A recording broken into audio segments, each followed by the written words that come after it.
Keyshawn Davis. I mean, these guys, I mean, Nico is starting out really in boxing, but he shows that he has the genes of his grandfather. Great knockout tonight. And Keyshawn Davis has so much experience in the amateurs that he can fight just about anybody in the professional ranks. So, Nico, I'll let you say a few words, then Keyshawn, and then we'll open up for questions. First off, I want to say alhamdulillah, thank God for the victory. And, yeah, I mean, like Bob was saying, it's just an honor that I'm able to continue my grandfather's legacy and just do my thing out there. I mean, I worked so hard for it, and it's great to be fighting on the same card with guys like Keyshawn and Shakur. Like, I was watching Keyshawn way back when he was an amateur, you know, on Instagram, watching your stuff. So, and he had an awesome night tonight too. So it was just a great night of boxing, and I'm very happy for it. Keyshawn? First, I'd like to thank God for giving me this victory. Bob Arum and the entire Top Rank staff for putting me on a card like this, giving me a big opportunity like this to display my talent, to show the world who Keyshawn Davis really is. Honestly, I'm just happy for myself, honestly. Like, all the pressure is gone. I finally get to enjoy myself, enjoy Vegas. And like I said, I just love putting on spectacular performances. And tonight, yeah, I got another spectacular performance, and I'm going to just keep going up from here. Anybody wants to ask a question, please wait until the microphone is passed to you. Thank you. Hi, question for Keyshawn, please. Keyshawn, right in front of you. I guess I wanted to ask you, Shakur has always raved about you and your talent and talked about, you know, you were going to be the guy, you know, down the road. I wonder if you can kind of talk about him and the performance he put on tonight and sort of how that inspires you as well. Man, I seen Shakur from his debut all the way leading up to a huge fight like this. I'm honestly looking at the atmosphere, looking at the crowd, all these fans coming to see my brother fight. Like, I'm like, wow, like, Shakur came a long way, man. And he put on a great performance. He basically won almost every round. Oscar, he touched him a few times, but he really couldn't touch him tonight. Shakur always rises to the occasion. Whether it's a boring performance or a performance like this, Shakur always going to be Shakur, and he always going to get that win. Thank you. Nico, if I could ask you, when you see that crowd in the main event going crazy and everything, do you put yourself in there? Like, do you kind of move forward and say, hey, one day I want to have that, you know, the crowd chanting my name and doing all that kind of stuff like they were doing for Oscar and Shakur? Yeah, absolutely. And, you know, even I heard a little chance of like Ali tonight, which is also great to hear. You know, I used to see that back when I was watching footage of my grandfather. So that's real heartwarming for me and my family to hear. But yeah, definitely one day I can hear them chanting, you know, Nico, and I'm looking forward to that. And, you know, Nico's about a month away from graduating from UNLV with honors, which is a great accomplishment. Congratulations, man. Thank you. Thank you. My major is business entrepreneurship. So it was a little tough, you know, balancing the two, but, you know, I'm glad it's almost over. Nico, over here to your right. I talked to you a little bit on the Zoom about repping 702 and walking out just a second ago. I made mention about Bubba. Today, a special day for Gorman grad 702. Bubba Bolden gets picked up by the Seahawks, Jalen Speedy Naylor, and then yourself. Big night. Just talk about the representation of Las Vegas and young athletes in every aspect, and then your role in that. Well, you know, tonight's a big night for athletes in general due to the NFL draft and obviously the fights here tonight. It's huge that these guys, Jalen Naylor and Bubba Bolden, were drafted because they're from Vegas just as well as I am. So I think it's a big night for all of us guys from Vegas, and I congratulate them, and I love those guys. My question is for Nico and Keyshawn. Nico, first, how much of an effect did Ramadan have on your training as you were preparing for this fight? And as you went into this fight, did you have a particular strategy in your mind in dealing with this particular fighter? Yeah, so first off, I love the Ramadan question. I had to make sure with my great-grandma that I got the pass on not fasting because I wasn't going to fast. I didn't know how it would affect my body. But I love the fact that my fight is just at the end of Ramadan, so we basically are all celebrating my fight and the end of Ramadan. And I went into this fight looking to land a hook, right-hand hook, and I thought the hook was going to land, but the right hand ended up being the one that landed.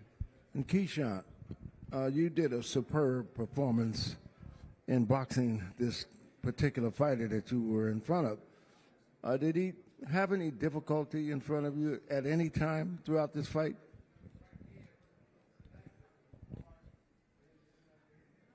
Not really. The entire time when I was in the ring fighting him, I was really just trying to. Matter of fact, I'm not gonna lie like that. It was about the fourth round. He was down 3 rounds, and he came out in the fourth round stepping to me. So I'm like, oh, okay, you trying to switch it up on me, okay. So eventually, how I stopped what he was doing was I started feinting him. I started throwing my stabs back down to the body, started slowing him back down. But it was like 30 seconds of him trying to press me out and get me uncomfortable to where I had to get back comfortable and just take back control. Question for Nico. You had such an early night. Is there anything that you were able to learn from your time in the ring tonight that you're going to be able to build on for the next time?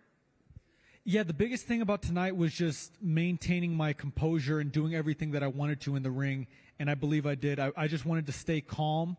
For a fighter like me who doesn't have a lot of amateur experience, it's very important to stay calm under the lights, and I did so. I'm very proud of that, and I just thank God I got the victory the way I did.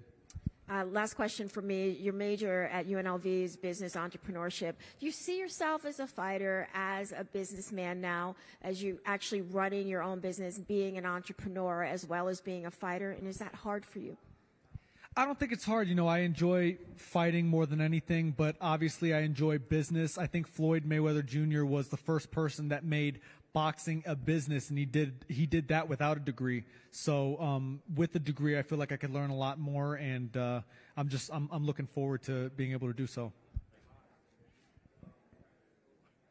Okay, question for Keyshawn. First of all, congratulations on your victory. Great performance. How fast would you like to move up the ladder?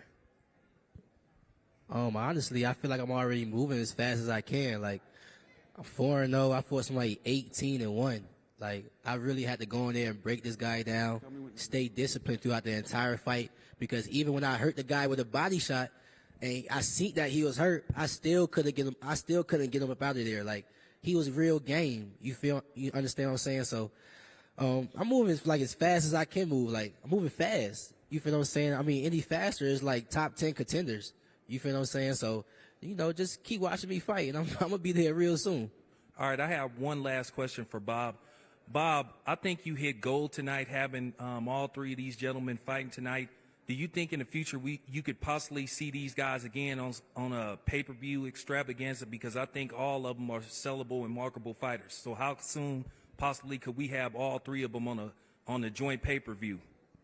Well, I hope and truly hope that we're moving out of the pay-per-view era. Everything changes. When I first started, we had closed-circuit television in theaters. You could barely see the picture, and then we got really good pictures in color, and then we got pay-per-view. I think now we're going into a new era of the streaming era. I think that look at the NFL. Thursday nights, the only way you'll be able to watch a Thursday night football game is on a streaming platform on Amazon Prime. Well, that's the future.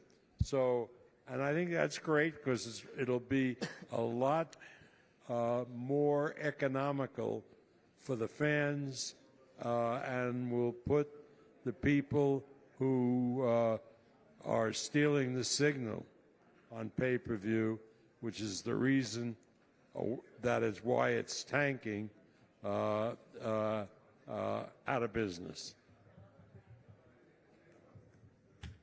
Hey, this question's for Nico. So you had mentioned earlier you would like to fight in a lot of the same countries that your grandfather fought in, like Africa, this, that, and the third. How far away do you think you are from that? And are there significant fights that you see yourself fighting in those countries, like a specific fighter?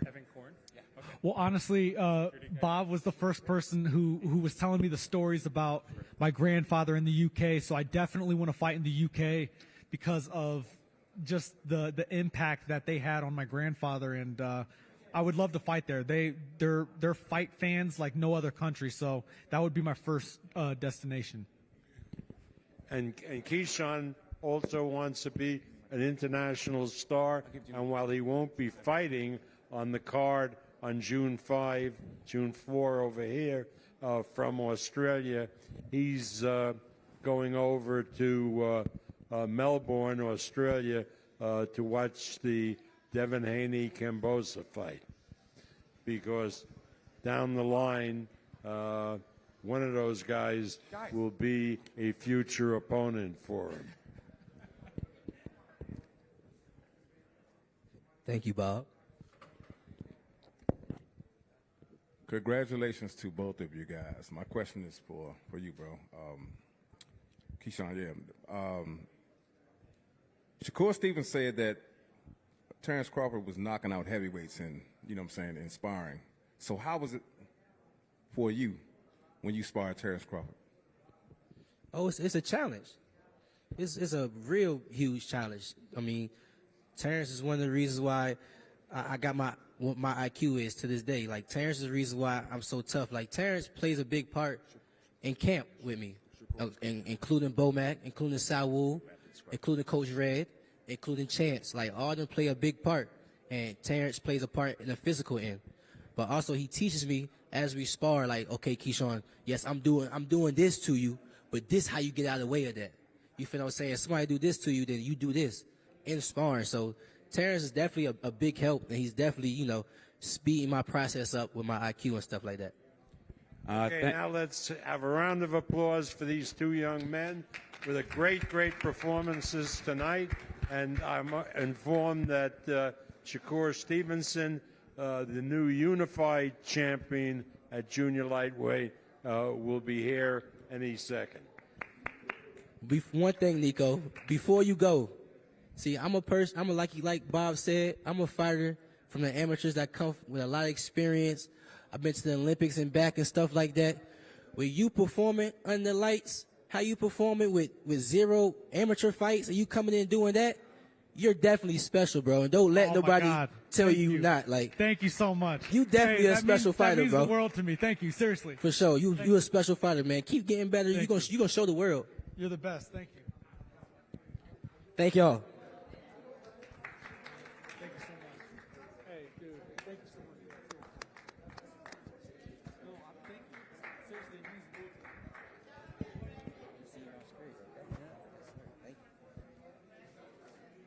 Evan. For real. I'll be for real.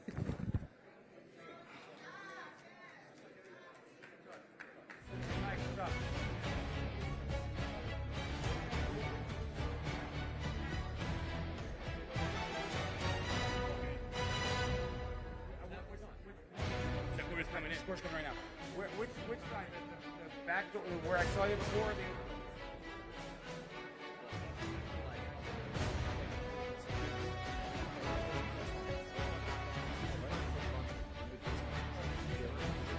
Sure.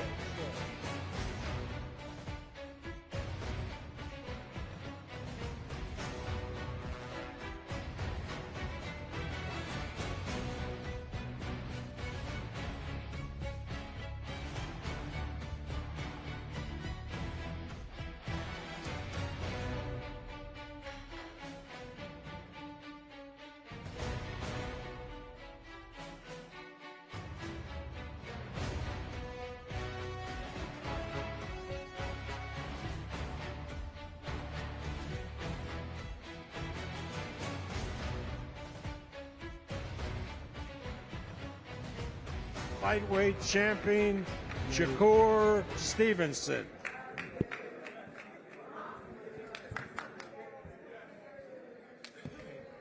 All right, I'm going to have Shakur say a few words, and then I'll open it up for questions. And James Prince, the manager, congratulations, James. Thanks, Bob. Thank you to everybody that came out. I told y'all I was a superstar, and I'm going to keep proving it every time. Shakur, right in front of you, congratulations on a great performance. Did anything surprise you in there? Because, you just seemed so much in charge from beginning to end. A little bit. I mean, he was tough. I knew he was tough. I think he surprised me with his right hand. His right hand is kind of like awkward, and he just shooting it, and he landed it a couple times. But once I took it away, I was good. He didn't seem to make any adjustments during the fight, right? It seemed like, same thing over and over. Do you think that was because of what you were doing? Like, you didn't give him any other options? Do you think that's why his side seemed to do the same thing repeatedly? Yeah, most definitely. I ain't giving too many options. I came in there, I took control. I let him know I was here to win, and from there on, he couldn't do nothing. Is the goal now to get the other two belts, or do you look to go to 35? I'll probably get the other two belts, but I got to go sit back and talk to my team and see what they think, and then we'll come up with a decision. And then, JP, one for you. You have managed a lot of great fighters and have been successful. How do you look at this kid, and where is the end game for him? How good can he be when he really realizes all the potential? I think the sky is the limit where that's concerned. As long as Shakur stay focused, everybody get in front of him going to have a problem. He's just technically sound all the way around. Shakur. Hey, guys. Back here. Over here. Hey, where my belts? Where's my belts? Somebody give me a belt. Like, what y'all doing? Oh, shit. Thank you. Shakur, congratulations. Where? Oh, okay, I see. I just want to clarify what you just said. You said, you might. Hey, can we have some quiet in here? Y'all loud as hell. You were just saying that you'll go back with your team, obviously, and decide what you're going to do next. Is it possible, though, that you might move up to 135 for your next fight even? I mean, like I said, I got to sit back and talk to my team and see what my team decide and what I decide, and then I could tell you what I'm going to do. But I was looking forward to being undisputed champion, so that's probably first, but it's depending on what my team think. Hey, everybody. Can you guys be quiet in here? I just have one more question. This is the Shakur Stevenson press conference, not the random people on the side press conference. Thank you. Shakur, just one other thing I have for you. You seem like you were really enjoying yourself in there tonight, particularly when the crowd booed you. You seem to thrive on that a little bit. Can you speak to that? Yeah, most definitely. I feel like I wanted to shut them up. Like, when I was walking out, I kept hearing them scream louder and louder, and I told myself, I'm going to shut them up. And as the fight was going, I just heard crickets. I heard quiet, and it felt good shutting them up, and that's why I told them shh. But at the end of the day, I'm glad that they came out to support. I don't got no bad feelings towards them. I'm glad that they came out, and I appreciate them. Shakur, to your right, Willie Ramirez with the Associated Press. If we can go into the sixth round, Oscar made a huge gamble with that overhand left, seemingly making a mistake. You took advantage. From there, did you pretty much know when he made that mistake that you were in control the rest of the way? Nah, I knew I was in control since round one. When we first came out, I kind of knew he was too slow. I'm the faster, better fighter, and I knew I was going to take control of the fight as the rounds kept going. Hey, Shakur. Congratulations on a great performance. Like you said, you were in control from the opening bell. My question is, do you think you should be on the pound-for-pound list now after this great performance? I mean, what you think?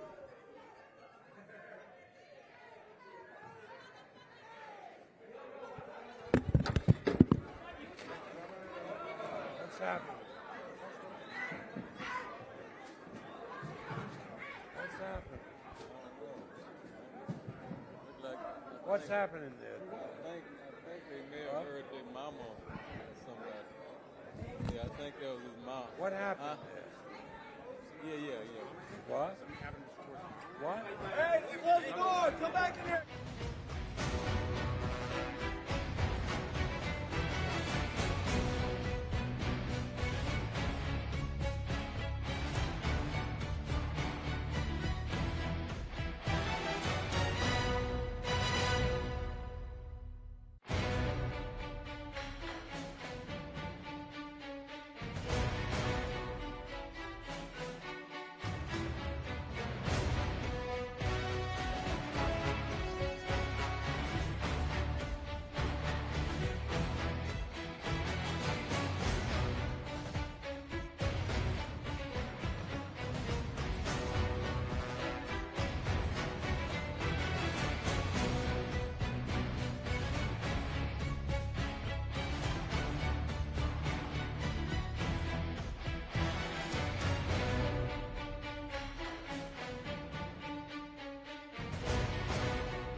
Other time, but again, thanks very much, and it was a great fight. The guys fought really hard, and it was a good night for boxing. So thank you for coming.